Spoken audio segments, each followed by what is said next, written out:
Brett Velicovich, former Army Special Operations Intel analyst and drone expert, Fox News contributor as well. What's your response so far to what we're seeing on that particular issue? Well, when it comes to ICE and enforcement there, Harris, I mean, the fact is, like, America's security gaps are widening, and ICE is our first line of defense inside the homeland. And you've got bad actors continuing to increasingly exploit legal pathways, whether it's through student visas or work visas or marriage fraud or asylum loopholes.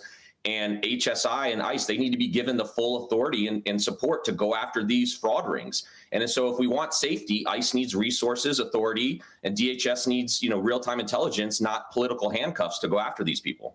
America's security gaps are widening. I wrote that down. It's also perhaps applicable to this next issue, which they had been talking about and will no doubt go back to, and that is how the president is dealing with narco-terrorism, specifically Venezuela. Your take? Harris, when you smuggle sanctioned Iranian oil to Cuba, don't act surprised when the U.S. shows up and takes the keys. I mean, Maduro, he's calling this theft, but that's like a bank robber complaining that the police took back the money. I mean, President Trump, he just pulled off the biggest oil heist on a criminal dictator. I mean, seizing a massive tanker loaded with 1.8 million barrels of Venezuelan crude headed to Cuba via Iranian routes. And this isn't piracy, it's patriotism, starving Maduro's narco-terror machine and keeping America energy dominant. And I think Maduro is finally discovering what the world already knows. The U.S. doesn't bluff when it comes to sanctions enforcement. This wasn't just a tanker seizure. It was a warning shot to every single dictator who thinks they can outsmart U.S. law enforcement. And we've got to let President Trump ramp up the heat on Maduro, who is charged with flooding our streets with fentanyl and killing our fellow Americans. So this was lawful enforcement action. It was executed under a federal seizure warrant against a vessel that's been involved in transporting sanctioned oil for years. And the U.S. has the authority to do it. And we need to continue to send a clear message to Maduro that the U.S. is going to uphold sanctions and deny his illicit networks. Well, no doubt when Maduro and others in Venezuela who've been perpetrating or protecting the narco-terrorists take a look off their shore and they see our military in such force, they know that a putback for this would be for all those lives that they took of our Americans through the movement that you just spoke of, the illegal movement of putting fentanyl and other drugs into our country and killing our Americans. So this is the least, although it's amazing, the least probably of what we could do with that military. And you know it well. Let's move to this. We showed you some of this. Right now, Homeland Security Secretary Kristi Noem is testifying before a House panel on worldwide threats to the United States, the administration's immigration enforcement operations, cybersecurity risks, and the shootings of 2 Washington, D.C. National Guards members, all in focus. Some early fireworks got kicked things off. I'd like to introduce them to you. Disruptions of congressional business is a violation of law, is a criminal offense under federal law. Audience members are advised to take their seats and maintain order.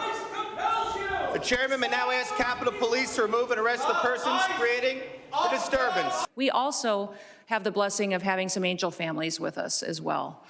They are here in the audience, and I'm so grateful for them for being willing to come here and be strong.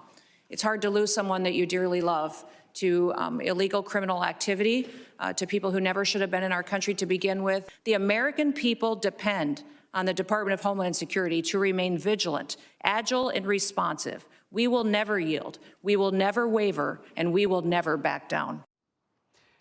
You know, when I consider your past military expertise, I think of those people, and we know they have the right to protest, but I want to get your military take on what we're seeing. Well, what I'm seeing, at least from the hearing, is this isn't about politics. It's about protection. The threats are real. The stakes are high. Congress needs straight answers. I think this is one of those days when the country gets a transparent look at the dangers out there and whether or not the government is keeping up. And this is where the American people see if Washington is serious about securing the homeland, and it's not just talking points, because the fact of the matter is the threat landscape has changed across the globe. You have cartels acting like terror groups acting like cyber criminals. But frankly, I'm paying most attention to what they're going to talk about with regards to the drone threat, because drones are a real frontline national security threat. We've covered it for years, Harris. It's not science fiction anymore. It's one of the fastest growing security concerns in the world. And I frankly think we're grossly unprepared, frankly, to protect threats at home. And so I'm paying attention to what's being discussed with regards to the DHS secretary and how we're going to protect Americans from a real serious threat that we have right now, where if we don't do something quickly, Americans could potentially die. All right, Brett Velicovich, I appreciate you sticking close as this news is breaking with that hearing. Thank you so very much. Thank you. Hey everyone, I'm Emily Campagno. Catch me and my co-hosts Harris Faulkner and Kaylee McEnany on Outnumbered every weekday at 12 p.m. Eastern, or set your DVR. Also, don't forget to subscribe to the Fox News YouTube page for daily highlights.